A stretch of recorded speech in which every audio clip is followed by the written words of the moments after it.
Shortly after we were let in, two officials came in and said that they received a message that we were no longer allowed to be in the building and that they were rescinding our invitation to come in and declining any further access to the building. What happened today is a blatant attempt to obstruct members of Congress from doing their oversight duties. When we appropriate funds as members of Congress, we are expected by the public to do oversight because the public requires their money be used with transparency and accountability.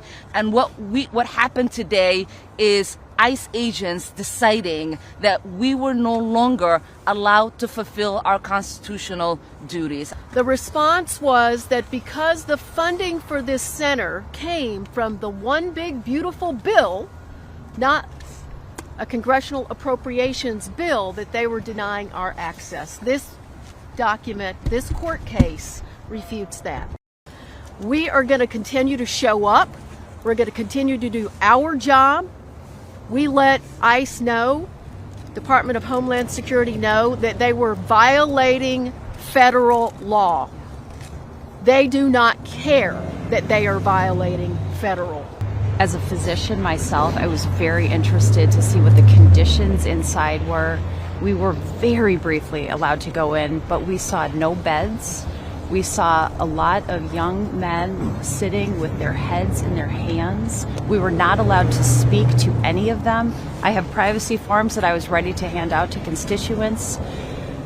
We are better than this. This is not what our great American project should be about. And it is really important for every single person in this country to understand that they are not only disappearing people who have committed crimes, who are in this country undocumented. They are disappearing U.S. citizens. They are disappearing people who have proper documentation, sometimes telling them that their documentations are wrong, keeping them for days upon days. We've also seen people be deported who have proper documentation, yet to be returned to this country. Right. This should not be allowed in a country that roots in itself in freedom and liberty. There is no freedom when you are being detained and your government is being turned against you. This should be appalling to everyone.